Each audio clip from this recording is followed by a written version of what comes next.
Alright, so case studies, यहाँ पे दो केस स्टडीज की हम बात करेंगे एथिक्स से रिलेटेड। बहुत इंपॉर्टेंट है, बहुत स्कोरिंग और बहुत मजेदार सेक्शन होता है केस स्टडीज का। और अगर आपको केस स्टडीज में डाउट होता है, किसी किस्म का प्रॉब्लम होता है, तो घबराएं मत, हम ये वीडियोस लेके आते रहेंगे, आपका काम आसान बनाते रहेंगे। आई रियली वांट कि केस स्टडीज में आप बहुत अच्छा स्कोर करके आए।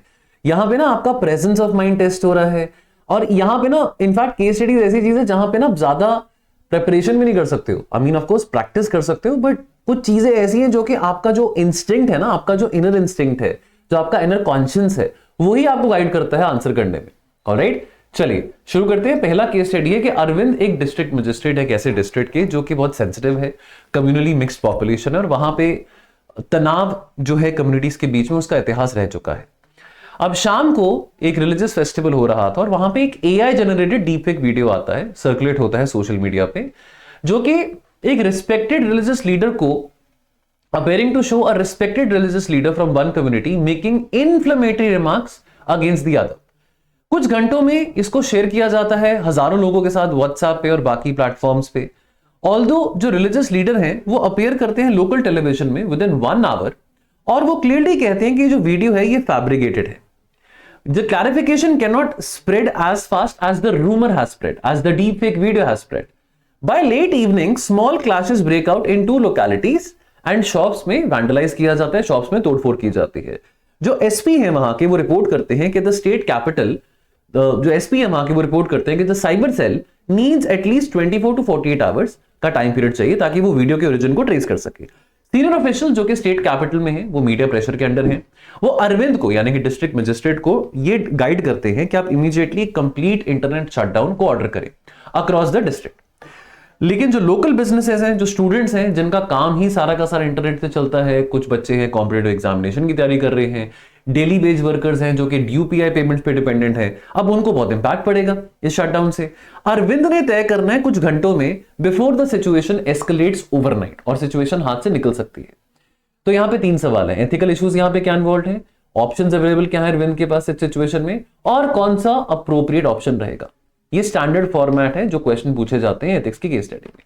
देखो केस में यहां पे टेंशन देखने को मिलता है between the digital age misinformation, क्योंकि डीपफेक वीडियो है, and the traditional administrative tools available to maintain public order. Arvind को इमीडिएट क्राउड कंट्रोल को भी मैनेज करना है, एंड उसको and he has to do that, and which crowd control को manage करना है needs against the disproportionate cost of blanket shutdown, जिसका भी एक अपना इंपैक्ट है। कोर चैलेंज क्या है, कोर चैलेंज है कि तेजी से फास्टली डिसाइड करना है ताकि एस्केलेशन को, इस दंगे को, कम्युनल राइट्स को रोका जा सके। ठीक है, और किसी डिस्ट्रिक्ट में अगर इस डिस्ट्रिक्ट में ऐसा डैमेज होता है, दंगे होते हैं, तो कोलैटरल डैमेज होगा जो कि इस डिस्ट्रिक्ट की लॉ एंड ऑर्डर स्टेबिलिटी के लिए अच्छा नहीं होगा। ऑलरेडी इस डिस्ट्रिक्ट का इतिहास रह चुका है कि कम्युनल टेंशन हमेशा बहुत हाई है।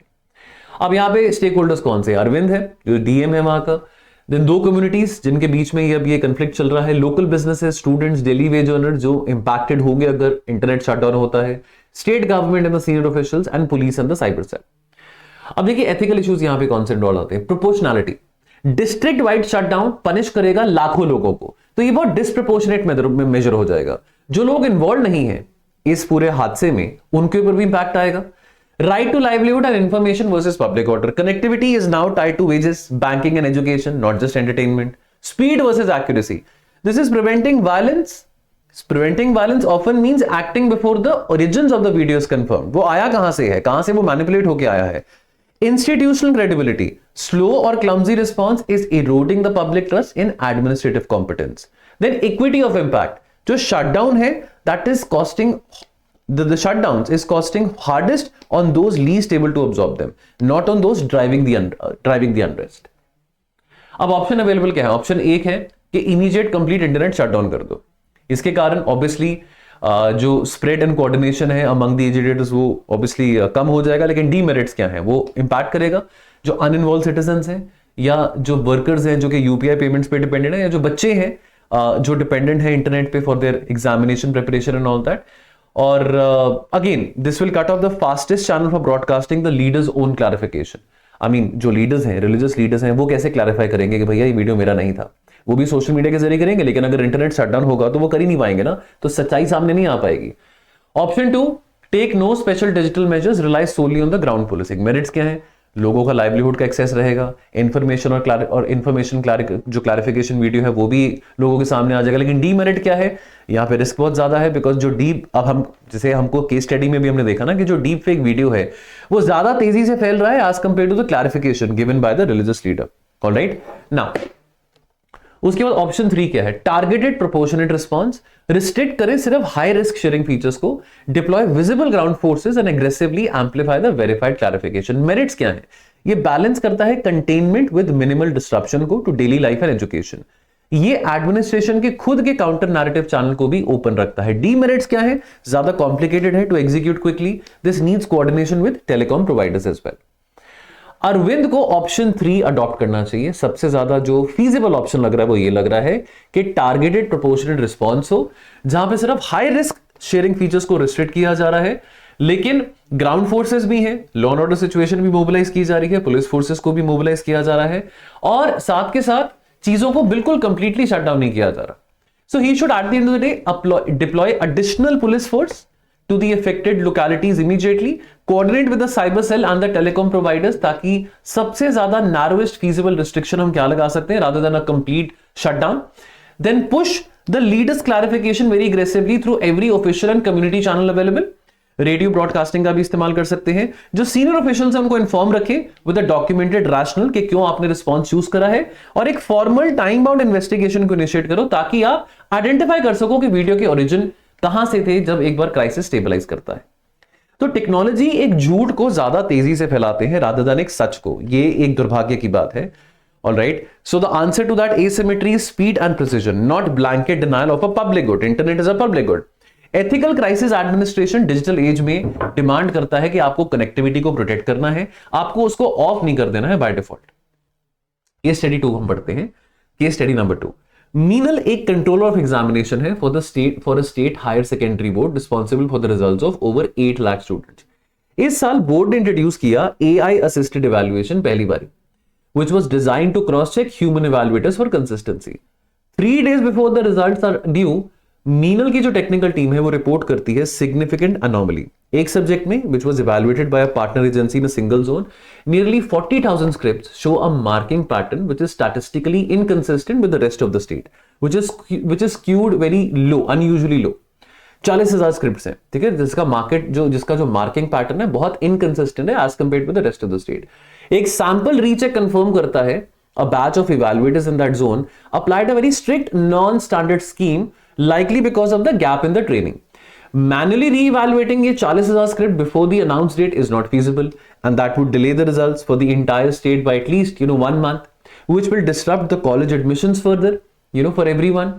Now the board chairperson is under pressure from the state government कि आपको कोई एक भी दिन का डिले नहीं करना है, एंड ये सजेस्ट किया जा रहा है कि आप एक uniform statistical grace mark adjustment follow करो ताकि जो अफेक्टेड स्क्रिप्ट्स हैं, 40,000 अफेक्टेड स्क्रिप्ट्स हैं, उनके ऊपर नुकसान ना हो, और रिजल्ट्स को आप शेड्यूल में ही रिलीज करो। बात समझिए। अब यहां पे 3 सवाल है, एथिकल इश्यूज क्या है, ऑप्शंस अवेलेबल क्या है मीनल के पास, और कौन सा अप्रोप्रिएट ऑप्शन है। देखो यहां पे अगेन टेंशन आता है between the timelines, between the guidelines and the timelines and individual fairness, जब एक सिस्टमैटिक इवैल्यूएशन एरर हुआ है which is very close to deadline. Meenal has to weigh in the disruption of a delay against a statistical fix which may not fully correct the harm to specific students. Core issue is whether efficiency can ethically justify a less than accurate remedy for an error जो कि system का fault था, students का fault नहीं था। अब यहां पे स्टेक होल्डर्स कौन से हैं, मीनल है, उसके बाद वो 40,000 अफेक्टेड बच्चे हैं और उनके परिवार हैं, remaining students across the state जो कि इन 40,000 बच्चों में नहीं आते हैं, बट 8 लाख बच्चे हैं ना, तो 8 लाख बच्चों का रिजल्ट में डिले आएगा अगर ये 40,000 बच्चों के रिजल्ट में कोई डिस्क्रिपेंसी आ रही है। जो इवैल्यूएटर एजेंसी है और जो स्टाफ के मेंबर्स हैं वो स्टेट गवर्नमेंट और हायर एजुकेशन इंस्टीट्यूशंस और बोर्ड का चेयरपर्सन जिसके ऊपर प्रेशर है। अब एथिकल इश्यूज यहां पे क्या इन्वॉल्व है, अकाउंटेबिलिटी फॉर सिस्टमैटिक एरर, बच्चों की कोई गलती नहीं थी, फॉल्ट सिस्टम में थी, प्रिसीजन वर्सेस एक्सपीडियंस, एक flat grace mark adjustment can not accurately correct for how differently each and every script was affected, equity across zones, affected बच्चे जो हैं they are facing real disadvantage in competitive admissions even if not fully corrected, institutional transparency, how the error is communicated is shaping whether the public should trust or the public should not trust, and time pressure versus thoroughness, political pressure कि भाई on schedule announcement करना है नहीं तो आगे जाके college के admissions में भी डिले आएगा, this can not override accuracy owed to individuals. अब ऑप्शन अवेलेबल क्या है? Option 1, apply a uniform grace mark adjustment and release on schedule. Merits, ये प्रिजर्व करता है timeline for all the students and the downstream admissions. Demerit क्या है? This cannot accurately correct for how differently each script was affected, and this is also risking under or overcompensating. Option 2, manually रीएवैल्यूएट करें सारी की सारी 40,000 scripts. इसमें merit क्या है? True accuracy आएगी फॉर एवरी अफेक्टेड स्टूडेंट, दिन रात काम करना पड़ेगा। लेकिन डीमेरिट क्या है? रिजल्ट डिले होगा, बिकॉज अगर दिन रात भी काम करोगे तो भी केस स्टडी में ये मेंशन है कि 3 से 4 हफ्ते लग जाएंगे, विच मींस कि जो बच्चे अनअफेक्टेड भी हैं, जिनका नाम ये 40,000 स्क्रिप्ट में नहीं आता, उनका भी रिजल्ट डिले होगा। And option 3, release the unaffected zones on schedule, मतलब जो बाकी 7 लाख और 60,000 बच्चे हैं उनका रिजल्ट निकाल दो। रीवैल्यूएट ओनली द 40,000 स्क्रिप्ट्स, थोड़ा एक्सपेडाइट करो उस चीज को, but with a very short clearly communicated delay for that zone alone. Merit यहां पे क्या है कि this will limit disruption for the entire state. यहां पे एक्यूरेसी भी प्रिजर्व होगी rather than trading it away for a very तेज गति या फॉरवर्ड स्पीड। डीमेरिट्स, यहां पे रैपिड मोबिलाइजेशन की रिक्वायरमेंट है ऑफ एडिशनल इवैल्यूएटर्स। अगर ये 40,000 स्क्रिप्ट्स आपने टाइम बाउंड मैनर में इवैल्यूएट करने हैं, बेशक अब आपने एक टाइमलाइन बतानी भी है ना बच्चों को, पेरेंट्स को, सरकार को, कि भैया इस टाइम पीरियड में इन 40,000 बच्चों का रिजल्ट आएगा, बिकॉज उनके मन में तो एंग्जाइटी बढ़ जाएगी ना कि हमारे बच्चे का नाम वो 40,000 बच्चों में आया है। बट आपको इवैल्यूएटर्स भी ऐसे ट्रेन्ड इवैल्यूएटर्स डिप्लॉय करने पड़ेंगे जो तेजी से कर सके लेकिन प्रिसीजन के साथ। तो यहां पे जो मोस्ट अप्रोप्रिएट ऑप्शन है वो ऑप्शन 3 आता है। मोस्ट अप्रोप्रिएट ऑप्शन 3 आता है कि आप जो रिजल्ट्स हैं वो शेड्यूल में निकालें, ज्यादा देर ना करें, कम्युनिकेट करें transparently with the affected students and the parents about the reason for the delay. Coordinate करो हायर एजुकेशन इंस्टीट्यूशंस के साथ कि short for the short targeted admission deadline flexibility for those specific students only, and commission a review of the evaluator training gap to prevent recurrence. तो error जो कि originate हुआ था entirely within the system, now this cannot be resolved by a shortcut जिसके कारण बच्चे बैठे रहे वहां पे, वेट करते रहे। तो genuine fairness के लिए कई बार that sometimes take longer than a press ready timeline allows, so protecting it for the group that needs it without penalizing those people जो इसमें नहीं है। देखो एथिकली तो यही काम करना चाहिए कि जिन बच्चों का नाम, जिन बच्चों की स्क्रिप्ट इसमें नहीं थी, उनका रिजल्ट आप रिलीज करो। जिनका था उनको आप एक टाइम बाउंड मैनर में समझाओ कि भाई आपका रिजल्ट इस मे बी 4 हफ्ते की जगह 2 हफ्ते में आ जाएगा, ताकि एंग्जाइटीज एकदम से फ्लेयर अप ना करें उन बच्चों के जिनका नाम इस लिस्ट में आया था। Alright, so once again friends, SA crash हमारा मेंटरशिप कोर्स है। अगर आप मेंस की तैयारी कर रहे हैं 2026 में, so SA crash content plus test series plus mentorship, ये 6,000 के कॉस्ट पे अवेलेबल है। ऑफ कोर्स इस पे डिस्काउंट भी अवेलेबल होगा जब आप इसको अप्लाई करेंगे, जब आप टोल फ्री नंबर पे कॉल करेंगे।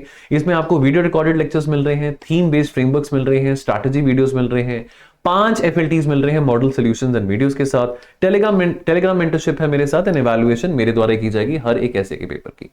सो दिस इज इट, बाकी मिलते हैं बहुत जल्द। Thank you so much.